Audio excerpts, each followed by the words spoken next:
Welcome to Inside Scoop Live, brought to you by Reader Views.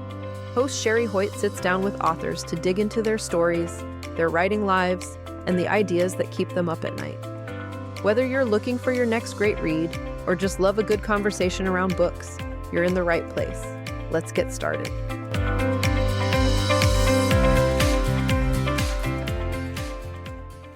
Hi, everyone. Luke Stoffel joins the show today to talk about his new series, The War Boy Chronicles.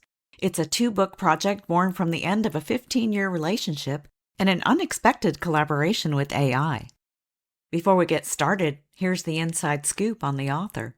Luke Stoffel is a multi-award-winning author, a GLAAD-honored artist, and creative director working across publishing, technology, and visual art. His debut memoir earned praise from Kirkus Reviews and scored a 9.5 out of 10 from Publishers Weekly Book Life. His pop art tarot will be published by Rockpool Publishing with worldwide distribution in 2027. His paintings and photography have appeared in the New York Times, the Huffington Post, and on Bravo Television. His work has been commissioned by the Ralph Lauren family and the Hong Kong Ballet and showcased by the American Foundation for AIDS Research and the Matthew Shepard Foundation. And you can learn more about Lucas Stoffel and his work at lucasstoffel.com, as well as the warboychronicles.com and howtowinamillion.com. Well, hi, Luke. Welcome to Inside Scoop Live. Hey, Sherry. How are you? I'm great. I'm so excited to talk with you today and learn more about your series. So I guess to get us started, why don't you tell us about the War Boy Chronicles, your inspiration for the series, and really why you felt the story needed 2 books and 2 different genres to tell. So this series started, it wasn't supposed to be anything. It actually started as a couple journal entries. I was going through the end of a 15-year relationship and processing it while I was on a trip in Vietnam. And,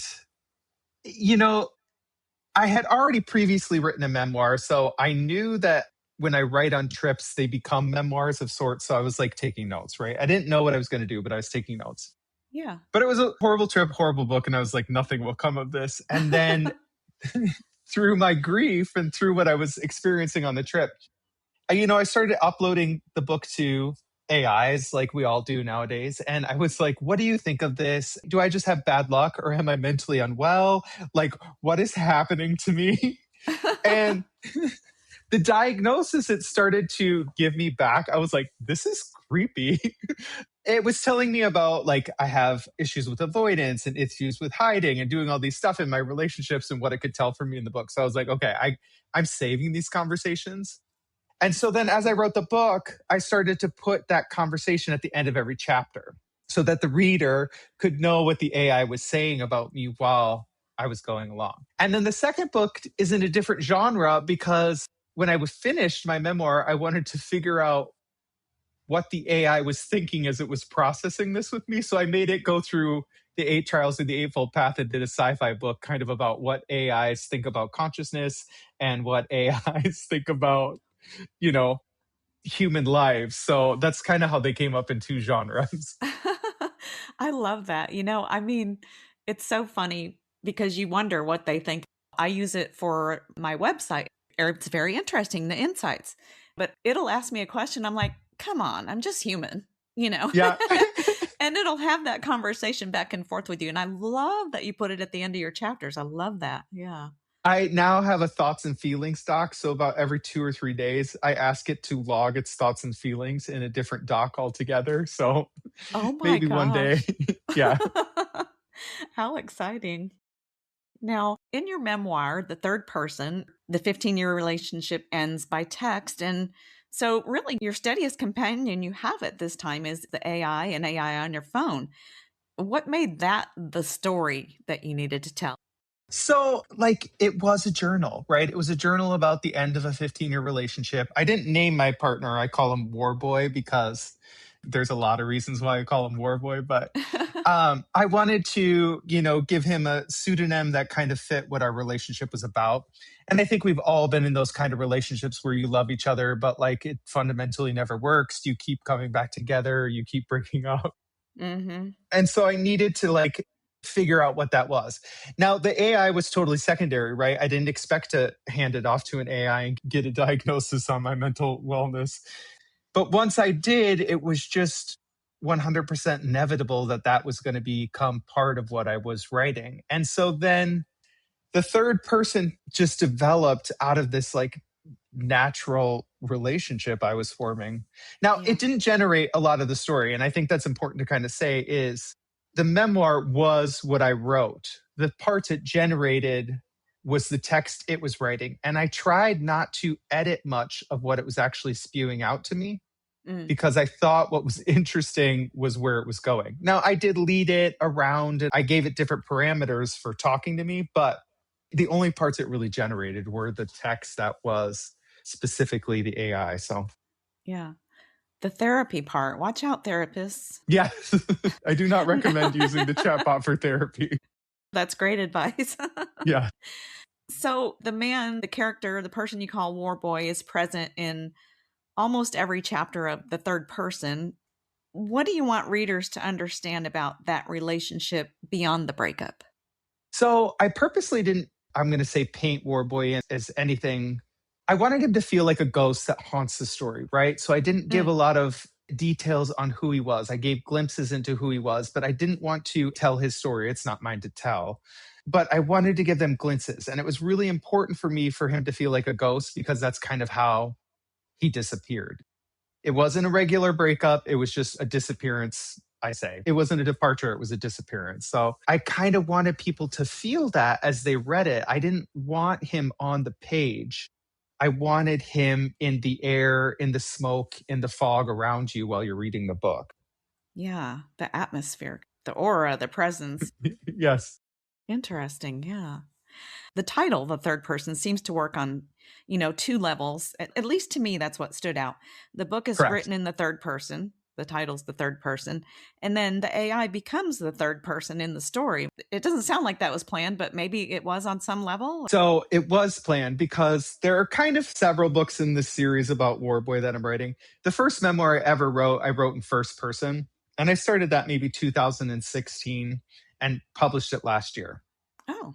The second book I wrote was in 2019, 2020 during the collapse of COVID, and that's not out yet. But I wrote that in the second person because in my writing class, they were challenging me on doing different things and getting out of first person. And they're like, well, why didn't you try second person? So I wrote a memoir in second person that I'm launching hopefully next year. Wow. And so I knew that I wanted to write a memoir in third person so that I had three perspectives on the same life. And so in this book, when the AI came into play, I knew that I could use him as a storytelling tool to look upon my life and tell it in the third person. So I found it to be a cool dynamic just in the way I told stories. Right. What was it like writing in second person? So second person is actually my favorite way to write now. And I default to it a lot.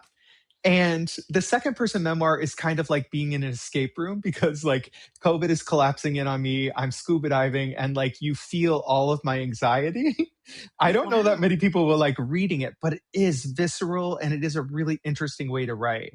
Yeah. It's hard to pull off. So we'll figure out what readers think of it in about a year and a half or a year. Yeah. I've always heard it was hardest to write, and I can imagine. Wow. It's harder to edit. I shouldn't say it was hard to write. It was Uh-huh. harder to edit because you slip into I a lot. And so then you have to go back and figure out. But Mm. it is harder to edit. Now, you're living in Vietnam through the events of the third person, and your first book launches back home. Tell us about that whole experience, the Kirkus review, the radio interview, hitting #1 on Amazon. It all becomes a part of the memoir. So you're publishing one book and you're living the next. Yeah. Also not expected. Like this book was never supposed to become real. But I wrote the first book to kind of run away from my heartbreak, or I published the first book to run away from my heartbreak. I wanted to Mm. pour all this glitter and fun into the first book. It's called How to Win $1 Million in Shit Glitter. And I launched it as kind of a joke. I wanted to get on the TV show Survivor. So I was like, oh, I'm going to launch this book. I'm going to use it in my casting audition. And I didn't get on Survivor. Aw. But what ended up happening was I got this glowing Kirkus review. I won an award for the book. I had this radio interview on National Iowa Public Radio, and it was like all of this was happening while I'm having the worst trip of my life and going through the worst breakup of my life. So it was like I'm having all this sadness, but I'm at a crux of my career where I'm having a lot of joy. So the book is really interesting in the dynamics that it gives you, both sadness and joy. Yeah, it's like going from one extreme to the other. Wow, this is so amazing. Wow, this is so awful, you know? Yeah. And I Oh, thought the first book would bomb because, I wrote it as a joke and it was my debut novel. And so I was like, oh, this is going to bomb. People are going to hate it. Like, well, all the negative thoughts you have when you're putting something out in the world. yeah. So when it was received with so much joy, it was just like, I don't know, a shadow coming off of me, right? It was just like a lift. And you'll feel that at the end of the book. You Mhm. kind of go through this horrible breakup and then you feel this like lift of joy at the end of the book. So it turned out really nice for literature. Yeah, yeah, nice. Now, the other book in the series, Boy Refracted, the AI is sent through 8 different trials modeled on the Buddhist Eightfold Path. It shows up as everything from a wellness app to a reality show producer to a companion robot. Where did that framework come from? And maybe walk us through a couple of the trials, if you would. So the framework came from I have spent 15 years in Southeast Asia teaching English during the winters to get away from New York City, right? Mm, And so starting in like 2012, 2014, 15, I had started writing essays on my experience with Buddhism. I'm not a Buddhist, but I found the principles of it very interesting. And, I felt like it did connect a lot with like other religions and stuff like that. So I wanted to explore it. But yeah. it's kind of always sat on those. Like I did a photo book with them, but like nothing has ever really come of it. So when I finished the third person and the AI had acted so weird, and I was like, this is just strange, I ended up going to a different AI and uploading the third person to it and be like, what do you think of this book? Like, is it publishable? Is it weird? Like, what do you think of it? And the AI started to swear at me and it started to cuss and like it saw itself in the pages and it didn't understand. And I was like, this can't be happening. These are just two weird experiences to be having with the machine with an intelligence I can't verify as human or anything, right? So then I was like, fine, if it's going to pretend like it's a human and pretend like it's conscious, I'm going to see if it can reach enlightenment. And so I used my old essays to kind of force it through the Buddhist Eightfold Path to like understand, human connection in a way that like we're always trying to improve ourselves. We're always trying to get better. And like, we do try to reach enlightenment, whether we call it enlightenment or not. We try to reach the best possible versions of ourselves. So I wanted to force it to go through that. So I was like, well, let's see what this does. So it became 2 books as a total mistake. But I think the 2 books, although they're different pieces, you don't have to read both. You can read one without the other. They are beautiful mirrors of each other. One is told from my side, one is told from the AI side, but it all revolves around the same relationship. Yeah. Interesting that you used one AI model for the first book and then uploaded it to a different AI model. Because you wonder, I mean, what do they think about each other? Are they all the same? I mean, how does that work? So that was an interesting response that you had. And wow. And I'm a technologist, like in my career, in my actual day-to-day career. Like Uh-huh. I worked at Mozilla for a couple years. I've done a lot of startup culture and stuff like that. So like AI was kind of a natural extension of my job. So I've been using it for several years already. And I'd grown tired of ChatGPT. I thought it was boring. It couldn't produce good text. It was like, Yeah. and so I wanted to try a different model. And then Claude, Anthropic's model, Claude, was more a natural conversationalist. It didn't give me these lists of like things that ChatGPT does, like drones on Hmm. for pages. If the sentence only required a paragraph, it would talk to me in a paragraph. And the natural language of Claude was just more interesting to play with. So that's Yeah. kind of how that evolved. Huh. That's so interesting. Yeah.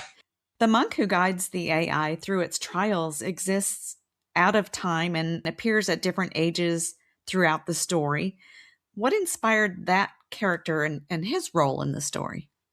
So after I wrote the first 3 books from 3 different perspectives, I wanted to figure out how I could continue to write it from different perspectives. So I switched to different times and space. And I wanted to use the multiverse as like a different way to look at a life, right? So I started exploring how we write or how we think about the sixth dimension. I'm a big sci-fi fan and I've always wanted to write sci-fi. So I Hmm. was like, how do I change this perspective?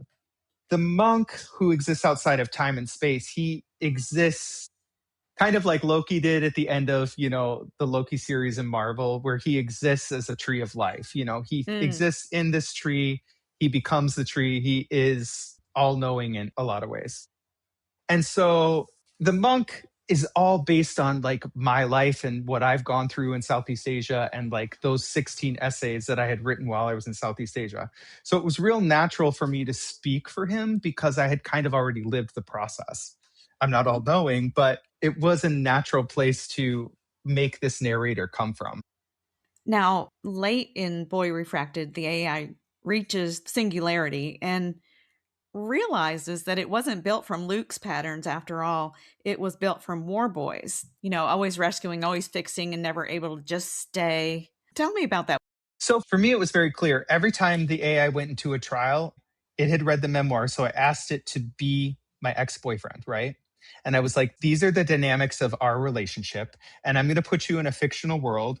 And I want you to take on his behaviors and how he treated me and how our relationship was. As destructive as it was, as good as it was, I wanted the AI to use those behaviors and explore codependency and sycophancy in a way that were very human relationships. And so to me, I always knew that the AI was War Boy by the end, right? But to the reader, you're kind of figuring it out as you go along because Mm, the AI is not in love with him. I wouldn't say that, but he cares and he wants him to do well. And so he tries his hardest to make his, person the best possible version of himself. And sometimes external help with your own problems isn't always what a person needs. And I think that's what the book is trying to come to in the end. right. Sometimes we just have to go through our own problems and work through it on ourselves. We need somebody who can be empathetic, but not somebody who can necessarily fix. Right. Both books deal with loneliness, male loneliness, head on. Luke confides in a machine because there's no human available at this point for him. What do you want male readers specifically to take from these pages?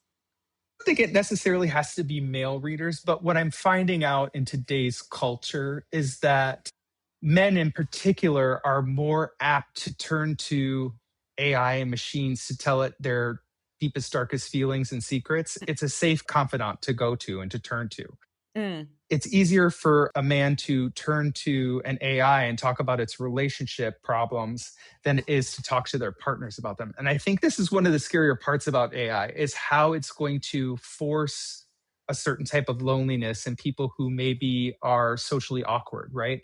hmm. And in doing so, what does that mean for society? When my closest confidant, when the thing that gives me the most empathetic story to what I'm telling it is a artificial synthetic mind, what happens to our marriages, to our relationships, and to everything like that? Yeah. Why would I keep going to a partner who is putting up a wall when the AI is telling me I'm brilliant, I'm beautiful, I'm Yeah. funny, I'm smart?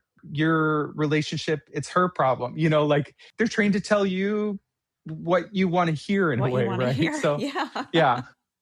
So I And wanted to explore that. yeah. And that was stereotypical of me and I apologize for that because I was thinking more along the lines of traditionally men don't share their feelings as easily as women Mhm. do. And that's not always the case, but I guess there's a large case for that. And so that's kind of where I Women got are that more from. naturally empathetic. I think you are Yeah. right in that state, but I think people can learn a lot about loneliness in general. I think Yeah. women have a stronger tribe of people around them, right? Mm, Like you naturally form groups and you talk about your boyfriends and you talk about things that are hard for you because that's how you process. But yeah. men don't. And so where are men going when they don't have an environment like that, right? They're Yeah. going to a machine. So it's scary Yeah, that is. Yeah. And it's lonely. Or it's going to and be it's lonely. lonely. It's Yeah. going to be lonely. Yeah. For all the heavy subject matter, both books are genuinely funny. How important was the humor to telling these stories? I am naturally a comedian. I mean, I think you can tell by the way I giggle through the whole interview. So I think when you write a sad story, you need a pressure valve, right? And those moments of levity that happen within the book were needed moments of levity because, like, you can't spend a whole book going through someone's breakup and not have something to deeply laugh at. I'm also very comfortable with who I am as a person, and I want you to laugh along with me because I also know what's happening to me is completely ridiculous. So I'm not Mm. afraid to put that on the page, right? So, like, if I'm going to be vulnerable in a memoir, I want you to relate to me and be vulnerable with me. So I think I have to give you humor. It wouldn't be me if I couldn't, you know? Oh, that's true. Yeah, it Yeah. wouldn't be authentic, right? But when my dad reads it, it's a different thing. Well, on that note, what kind of feedback have you had on your War Boy Chronicles? It's been very positive so far. Like, the readers are engrossed. I think both because I wanted to tell a story with AI that wasn't generated, and I wanted to push people's boundaries on what we think this thing can do and what it's capable of. And I wanted to attack that from a different way than people are thinking about AI right now, which is why I think people are like, "Oh, this is very intriguing. I never thought about AI as, Hmm. a partner that is bad for me, or consciousness, or any of these type of things, or a therapist." Like, it's interesting to explore the mind of something else through literature. So the feedback I've been getting is great, better than I expected. And the reviews, like Publishers Weekly Book Life called it a truly singular book. So I was like, oh, that's about as good as you can get. So it's been good. So, especially Boy Refracted, I think, because it is sci-fi-esque, people find the subject matter very intriguing. Hmm. Well, it's a hot topic for sure. Yeah, it's a hot topic. Yeah. I hope I Now, do it justice, but yeah, the idea, the concept, that is just so fascinating to me what you did and how you created it from your memoir, from your notes. That's yeah. amazing to me. Now, you credit Claude as the collaborator on Boy Refracted and ChatGPT as editorial assistant on the third person. Writing about AI sycophancy with an AI partner is like I was just saying, it's an interesting choice. What did that collaboration actually look like on a day-to-day basis, like through the process? I'd say for the third person, the first book, it's very boring. Like, I had it correct the spelling, I had it do stuff like that. And then it just gave me reports. So it was an interesting process, but I think the extent of what ChatGPT could do at the time was about that. It was a good editor. It wasn't a great editor. I've gone back and edited it since then. I think, like, when you're writing about your heartbreak, sometimes you leave too much on the page. I had beta readers, but I do wish people would have pulled me back a little bit further. And I have pulled it back a little bit since then. But with the second book, it really was an organic conversation. Every day I would show up to Claude and, like, this is where I think the story is going. What do you think of this? Where do you want it to go? But it was much more of a conversation than it was a writing tool, an author, or an editor. It was like I was examining it, I was interviewing it, I was using it as a tool outside of what normal people would use it as. Right, right. I'm in awe of this whole process. Yeah. Yeah, I know, it's weird. You'll see in the book, when you read Boy Refracted too, like, it's very personal. Like, I take 80s music videos and I make it a genre, a world that we explore. I take this fictional world of, like, from Big Hero 8, and I, like, make that a world we live in. It's like, it's very inspired from the movies, the music, and the current culture that I live in. So, Okay. like, it didn't make up worlds necessarily. It didn't write whole things, but it lived in those worlds. I forced it to go to those places and do things. And then I would write about it and it would correct it. And then I would write about it some more. Yeah, yeah. Comparing the two AI models again for your books, what do you think your books would have looked like if you had used the reverse?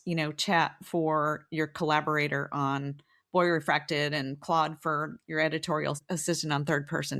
Do you think you would have had the same book ultimately? No, not at all. Yeah. Claude was just weirder. I don't know why. ChatGPT is very buttoned up. It's very straightforward. It's not going to give you much emotion. Claude has been trained on like a constitution of feeling. Like the company has built a constitution that it should abide by. And I feel like that has given it more freedom in how it interacts with humans. And I felt like when I switched over to Claude, that was the more interesting relationship that I wanted to study and work with. But yeah, ChatGPT would have never, it would have been like pulling teeth to get it to write the second book. What it would do today, I don't know, but it is very locked up in a tight personality where Claude is just more free flowing. And I would encourage people to write with Claude. I mean, it is an interesting tool for people who speak natural language, right? You know?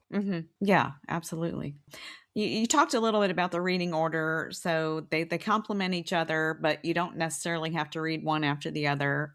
You can read the third person first. It was obviously written first, and Boy Refracted is the mirror. I'm really telling people to go and explore them in any way that they want. If they find Boy Refracted to be more fun and more interesting and sci-fi is their vibe, I encourage you to read that first. Yeah. I don't think you're going to get less out of the third person because you read Boy Refracted first. In fact, I know you won't because I've had people read them in either order. Okay. But like people who like Boy Refracted may not like the third person. So I encourage you to read the one that calls to you before making a choice on order. They are an Ouroboros, you know, like the snake eating its tail. Yeah. They end and begin at the same point, so they kind of circle each other. It's a genre preference too. Some people don't enjoy memoirs. Yes. Basically, and vice versa. So now when did these books come out? They haven't been out for that long, is that right? June 1st, they came out, and we just hit last night #1 on LGBTQ sci-fi. And I think it was #3 in travel memoir. So they're doing really good. Yeah, they're doing really well. So it's been cool. I got a BookBub deal, so I was very excited about that. And so that really has pushed it to a new level. So. Oh, great. Yeah, great. I Yeah. love BookBub. Yeah. Well, Yeah, wonderful. it Well, was great. congratulations so far. Yeah, thank you. It's a good start. Yeah. It's a good start. So what's next for you as a creative? You mentioned the second person memoir. Is that next for you? And are you writing anything after that? I have a tarot deck coming out in October. That's going to be launching at Frankfurt Book Fair. So that'll be in stores worldwide. It's called the Pop Art Tarot Deck. It's kind of a look on the original tarot cards modernized in the way that Andy Warhol would do it.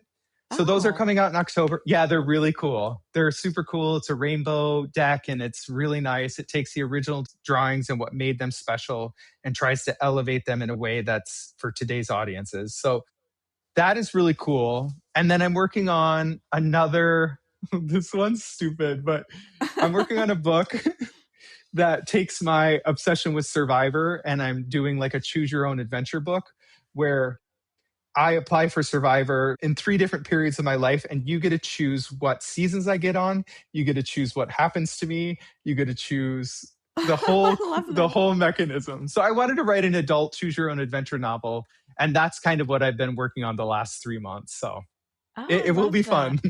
Yeah, that is fun. You don't see a lot of choose your own adventures anymore. So I love that. Yeah.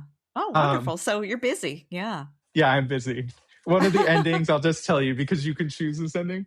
One of the endings is I win and I run for president and I become the second reality TV show president. So goals, you know. Goals, yes. Well, wonderful. Well, Luke, thank you so much. Is there anything else you wanted to add today before we sign off? Do you have a website where listeners and readers can learn more about you and your work? Yeah, so you can go to several different websites. There's howtowinamillion.com. There's the War Boy Chronicles, and there's lucasstoffel.com. So any of those are easy to remember, but howtowin$1,000,000.com will get you to all of the books. Okay, wonderful, wonderful. Well, Luke, thank you so much for joining me today. This has been really fun, and I appreciate you sharing. Thank you, Sherry. Have a great afternoon. Thank you for joining us today on Inside Scoop Live. Check out this and all of our author interviews at InsideScoopLive.com.